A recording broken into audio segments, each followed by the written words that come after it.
Hey guys, today we're going to shoot a video on the low point drains conversion to a valve system.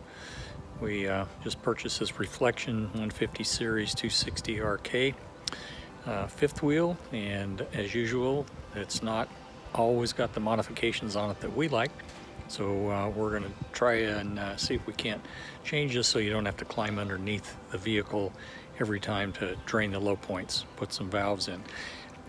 A little consideration on this is we live in California, so we don't have those extreme freezes, which may be an issue because the piping will be a bit exposed and it won't be draining straight down but out through a valve. So keep that in mind. I am going to insulate these pipes as I install them, and so here we go. So as you can see, Grand Design puts these low point drain points in underneath the trailer, but they're halfway under, so they're a little cumbersome to get to. You either got to climb underneath or on a blanket or a creeper like what I'm doing here. So what we're going to do is we're going to cut these off, use shark bites in order to get it out, and we're going to run PEX out to the side to a valve that we can get to a little bit easier without having to climb underneath. First thing we're going to do is we need to uncap this. I've already drained this, so there's no water going to come out, but prior to that, make sure your system's drained down and everything's pretty well dry. I'll show you the parts next is what we're going to be using to go back with this modification. So the materials I'll be using are shown here. I'm going to use the shark bite slip couplers, and then I'll use PEX A because I'm a builder. I use this in homes and things, so it's a little bit different than what you buy at Home Depot and Lowe's, and being the red and the blue, but you can use it also if you have the right clamping materials. Install these two valves and the male adapters. I've got the rigid cutters, I've got my PEX, and I've got a Warsbow PEX tool which will be used to expand the PEX connectors and collars on here on the fittings and make it a little bit easier to install. And then I've also got clamps that we'll put up and insulation in order to hold these up into place and protect them. So when I cut these, I want to cut them off high enough so that it hopefully will have some fall from here to the outside of the trailer. So I've got my level here and we're pushing up as best we can. It looks like I'm going to have to put some spacer out where the valves are going to be mounted on the exterior in order to get a little bit of fall in there and make sure that these drain properly. So we're going to go ahead and mark these and cut these, and then we'll move on.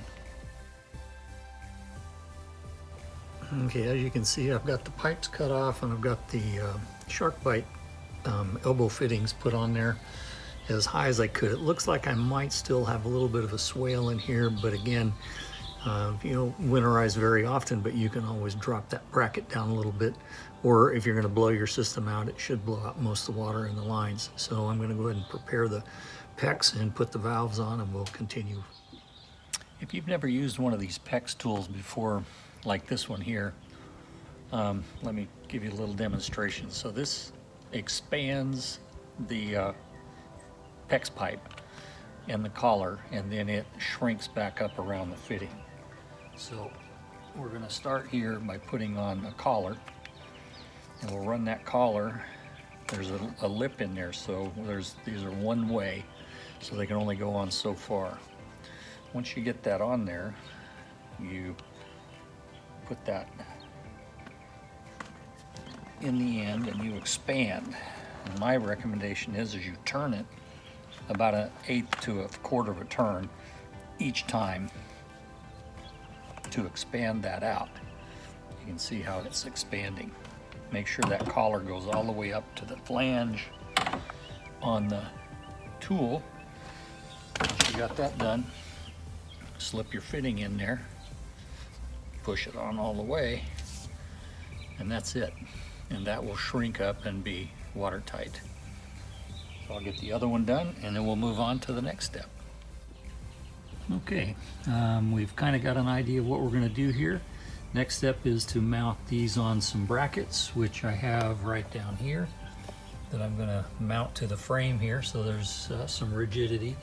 and I'll also insulate these pipes. As you can see, I did have to go over the gas line there, which I'll probably add another clamp to there and make sure that it doesn't have any effect on that. It shouldn't, but anyway, we're going to go ahead and mount this end up. Then we'll go ahead and cut the Aquapex and we'll put it in the shark bite elbows.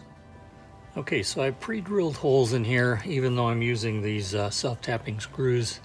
It just makes it a little bit easier to get in there and get through that metal a little bit easier.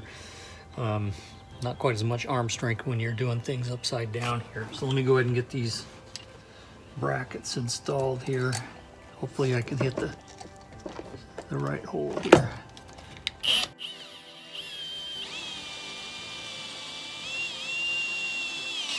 Got it.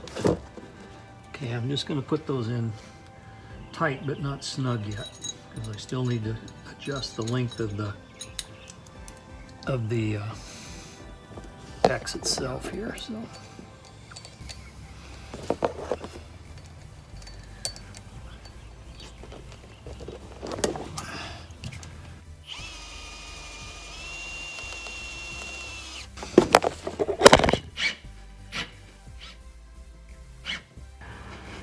okay.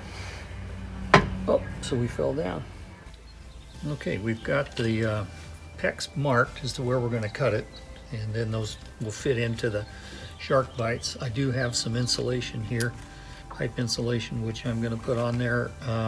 It's not probably all that necessary, other than it'll look a little bit cleaner. Also, this type of Aquapex is susceptible to UV lighting, and eventually it will deteriorate it. So just a little added protection there. If I have to replace it, it probably won't be for a long time, and it's not that difficult a job to have to do that. So I'm going to go ahead and cut these off where I've marked them.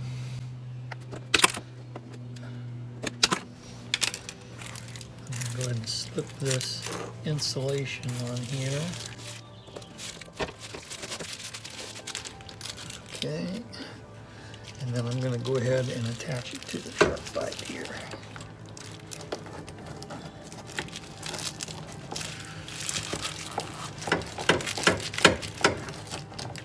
Okay, that appears to have gone in there okay. And then we'll get the second one down here. It's a little easier to get the insulation on at this point in time before you pull the sticky back off on it.